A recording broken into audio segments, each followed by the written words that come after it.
for the Packers to run the defense they want to run this year. They don't have enough at linebacker. We look at why and their options on today's show. You are Locked On Packers, your daily Green Bay Packers podcast. Part of the Locked On Podcast Network, your team every day.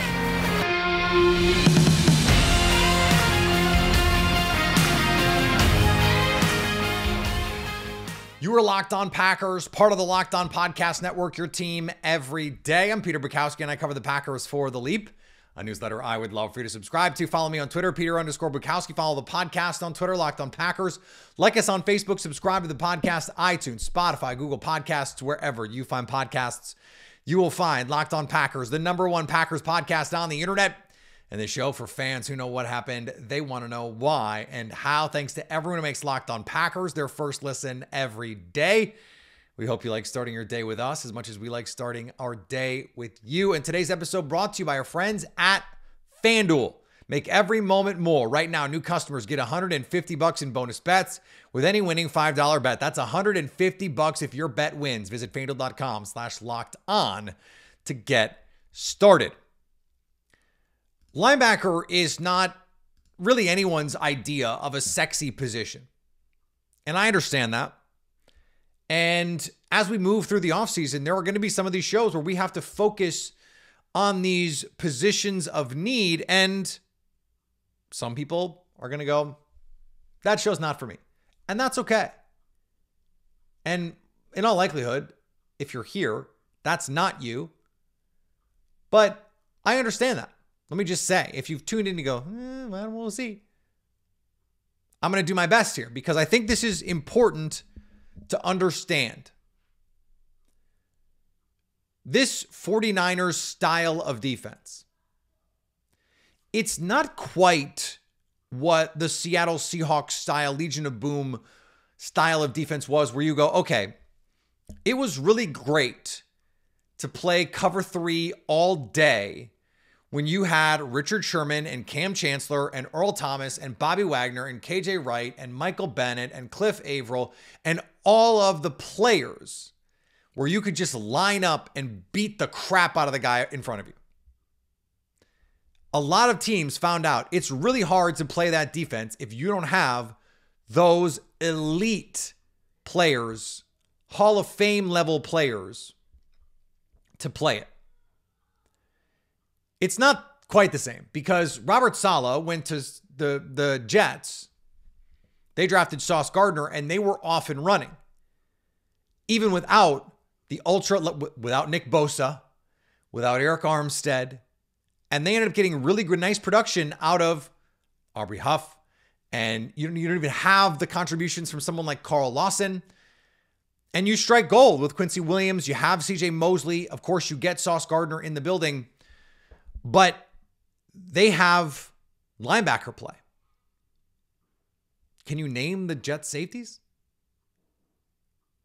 No. Can you name the 49ers safety this year? Not when it was Jimmy Ward. This year. Can you name the safeties this year? No. But you know both of their linebackers, Fred Warner and Dre Greenlaw, because they cover everything. Their ability to cover in space, to move and read and react and take away throwing lanes, to sink underneath routes, to recognize and react, to come downhill and fill in the run game. It's essential to what this defense wants to be. You want to disguise coverage?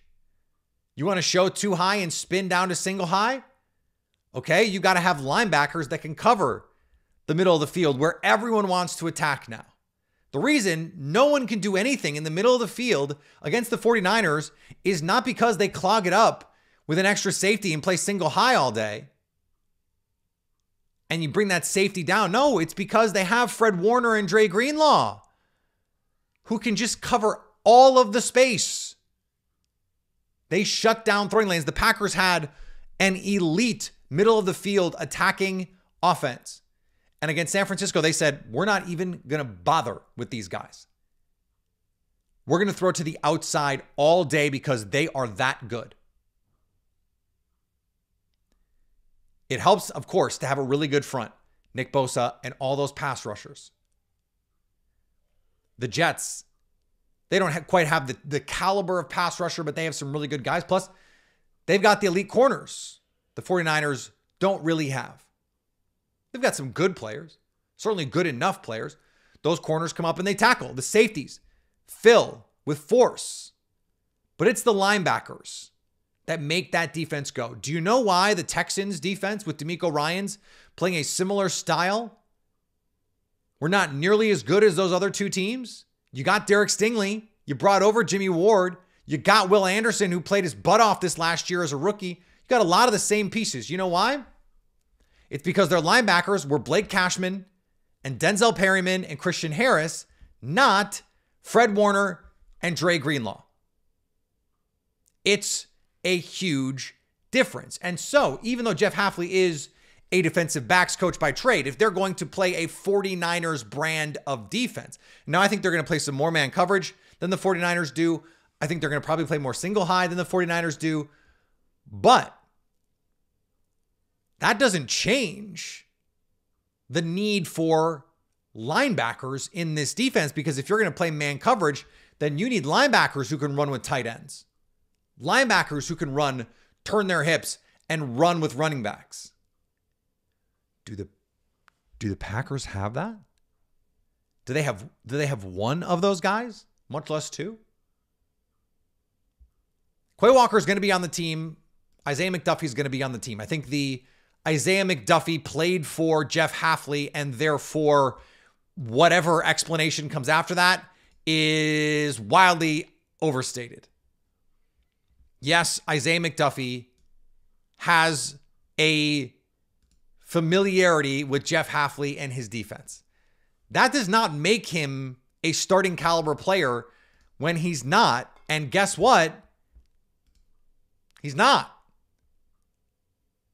Do you have even one of those guys? Do you have even one starting caliber linebacker?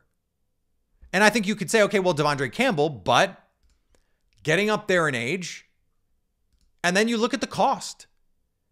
Moving on from Devondre Campbell this offseason, post June 1, saves $10.5 million. So just between Devondre Campbell post June 1 and David Bakhtiari, when the hell ever, I don't know if that's going to be a trade or whatever it is, you're going to save over $30 million on the cap with just those two guys. He's $3 million in dead cap. Now you're spreading that money out, and it's $3 million. Okay. But then that leaves you with Quay Walker and Isaiah McDuffie and a whole lot of nothing. And that's the problem. So even if he's on the team, you understand he's a player who's close enough to being cut that he's probably not going to be a field tilter in this version of the defense. And that makes you go, okay. So if that's true, how do you get that? Are there options in free agency? Because when we looked at it the other day, Isaiah McDuffie, one of the worst graded linebackers in the league. Devontae Wyatt, one of the worst graded linebackers in the league last year. And that was an improvement over the year before. This linebacker group needs help. So even though the front is excellent and the cornerback room is promising, I think the safety room is going to be fine. The linebackers need a lot of help. Where can they find it? We're going to talk about that in just a second on Locked On Packers. Today's episode brought to you by our friends at FanDuel. Get buckets with your first bet on FanDuel, America's #1 sportsbook, because right now new customers get $150 in bonus bets with any winning $5 bet. A lot of talk about the Bucs right now. The Milwaukee Bucks, not the Buccaneers. And it's interesting because if you look at the betting odds, according to our friends at FanDuel, the Bucs still have the second best odds in the Eastern Conference to win the title. They're plus 650 to win the East. or to win the title, excuse me. Behind only the Celtics, Nuggets, Clippers. They're ahead of the Suns, they're way ahead of the rest of everybody. And yet, if you just read Bucks Twitter, you'd think the sky is falling. So why not benefit from that? Bet on all your favorites, quick bets, exclusive props, and more. Just visit FanDuel.com/lockedon and shoot your shot. Same game parlays, a great way to make these games matter even more because you juice those payouts. Have yourself some fun. FanDuel, official sportsbook partner of the NBA. And Locked On has launched the first ever national sports 24/7 streaming channel on YouTube, and now it's available on Amazon Fire TV in the free Fire TV channels app. Locked On Sports Today is here for you 24/7, covering the top sports stories of the day with the local experts of Locked On, plus our national shows covering every league. Find Locked On Sports Today now available on the free Fire TV channels app. Free agency comes first.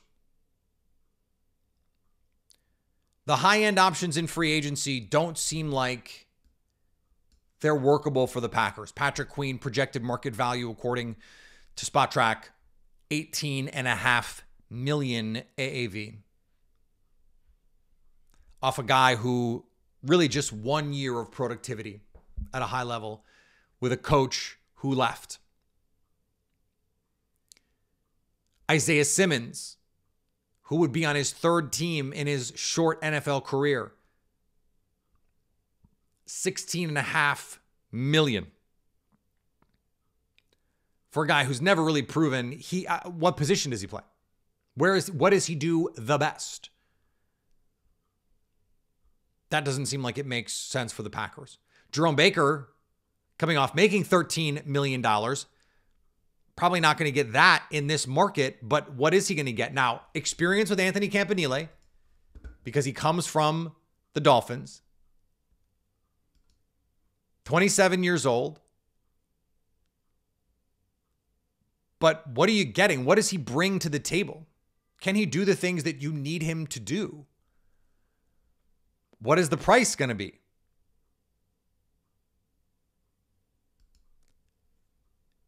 It's a good question.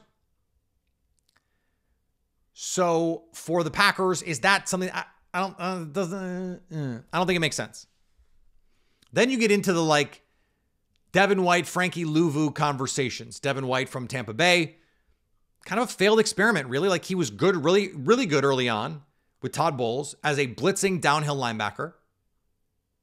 Lost in coverage, never developed that part of his game. And eventually got pulled. Kenny Britt took his snaps in Tampa Bay. Is that really the guy? If it's going to be cheap, the projected market value, Spot Track, almost $11 million a year for a guy who got benched last year. If it's 1 year 6, 1 year 7, I think you can talk yourself into it. 11 million? That's a lot. That's a lot. Frankie Louvu, there's a lot to like there. Carolina, but if Ejiro Evero, I know it's not the same system, but he's a smart coach. If he doesn't think he's worth the 11 million market value, is that really someone you want to pay? But then after that, you get into the Josie Jewell, $7-8 million kind of player. And if the Broncos, who need linebackers, don't want to pay Josie Jewell, what does that say about him as a player? He's just a totally fine stopgap option, not a field tilter. And I think the Packers, and this is I think where you get into the conversations about draft value and all those things. They should be, given the trajectory of this team, trying to hit home runs. With the linebackers they had, they were a borderline Super Bowl team last year. They had the NFC reps on the ropes for 55 minutes in San Francisco, and it did not seem like a fluke at all. With pretty subpar linebacker play. So if that's the case, what happens if you just get average linebacker play? I think there's some value in that, but you had bad linebacker play and it was good enough. So why not aim high? And if you miss, you just land sort of where you were. Now, if you move on from Devondre Campbell, you're moving on from your best, most consistent, most reliable, most veteran linebacker. So that's part of this.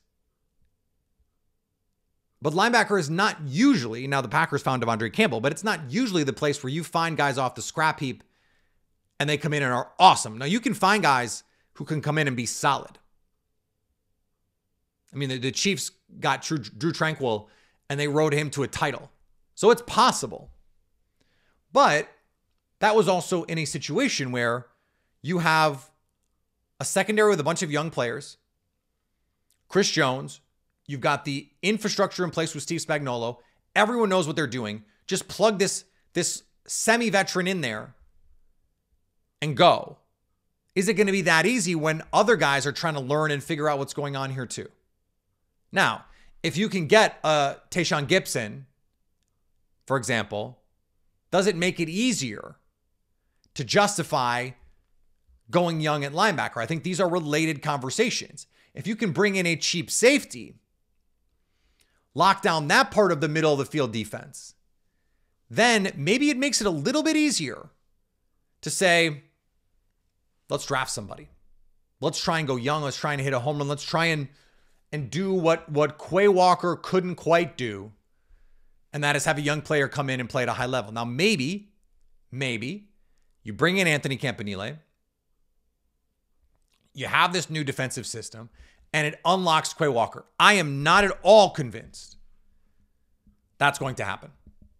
I don't see, in fact, any reason to believe that's going to happen. Because I thought he was a limited prospect and he looks like a limited NFL player. Our pal Ben Fennell, this idea of the task-oriented linebacker. Give him something to do. Go cover that guy. Go rush the quarterback. But if I need to drop into coverage and feel in space and understand route distributions and spacing, and I need to understand spatial awareness and understand where that guy is, and that means if this guy's coming this way, that this guy's probably coming this way, that's not what Quay Walker does best. Now, does that mean you can play him somewhere else? Oh, maybe, but you still have this need. Now, I don't think that means that you need to go get a veteran necessarily. But it would be nice to have some guys come in with some institutional knowledge, which is why someone like Tayshaun Gibson, despite his age, is someone who it makes sense here. And it's related to this idea of your middle of the field defense and having guys there that you can trust, that you can rely on. And for Green Bay, you're trying to win now. You're trying to win right now. Now, that doesn't mean sacrifice, the rookies that you might, or the young players, their development, but the Packers don't have that at either linebacker or safety. So if there is an older player, not a Bobby Wagner, but there's an older player who gets cut, let's say, becomes a cap casualty or becomes available post-draft because they ended up finding someone in the draft, that team did, and they go, well, this guy's older or at least expensive, and so we're willing to move him. Those kinds of questions. Remember the conversations we had yesterday. The player who can most impact this team is someone you're not thinking of right now. Are there guys who could shake free and come in and contribute? There probably are. Let's talk about the draft. I want to talk about the draft. We'll do that in just a second on Locked On Packers.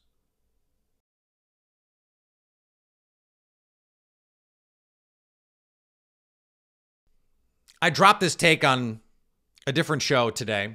Don't go listen to it. You're here. I'll give it to you.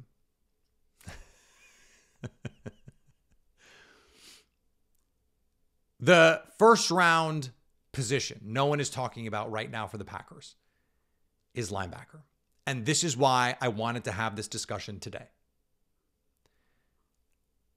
They need to hit here.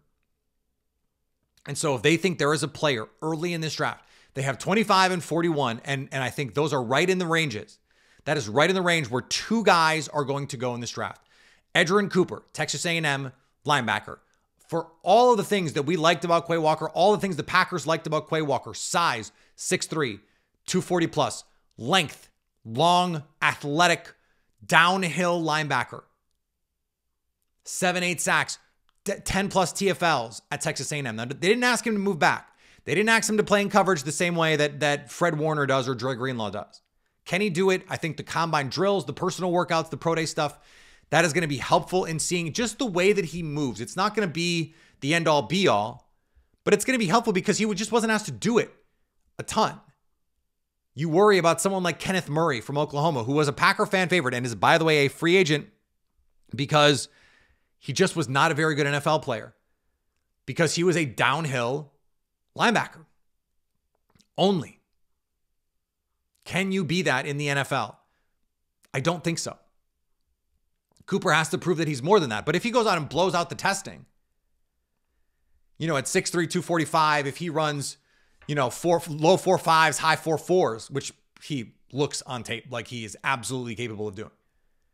Jumps 38, 10 plus foot broad jump. Like, if he does that, relative athletic score over 9, he becomes a first round pick in a hurry. And then all of a sudden you're wondering, are the Cowboys going to take him at 24?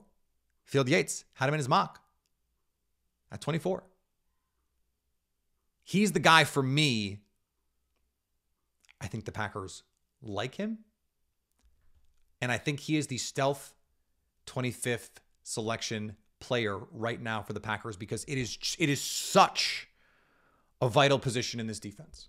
Now, if they don't do it at 25, there are 3 other players that end up, I think, cashing out as day 2 picks who make sense. Junior Coulson, who has been in our mock draft Mondays, which mostly ended up being mock draft Tuesdays. I think, honestly, now that I'm thinking about it, I think all of these guys have been in a mock draft at some point already. And I think I've only done 4 or 5 of them. Cooper might be the one that hasn't. Junior Coulson was in an early mock draft that we did. He is rocketing up boards right now as things get finalized, as people get a chance to watch him. The testing with these linebackers is always going to go a long way, but I've said this before, I will say it again, and I will say it forever. All of the athletic ability in the world does not matter if you don't know what you're looking at. Instincts, intelligence, route recognition, spatial awareness. These are more important than your athletic traits, because if you see it before everyone else, or a split second before everyone else, you can react quicker and you can get to the ball, and it can make up for, a 1/10 of a point in your 40 time, assuming you have enough, lateral agility to make that work. And assuming you're right as often as you need to be. Junior Coulson is a player who right now looks like he's going to be a top 40-ish kind of player. You put him next to Quay Walker and you go. And you feel like you've got the foundation of a really good young linebacker group. And even if you keep Devondre Campbell, you've got Junior Coulson. You can play base 4-3.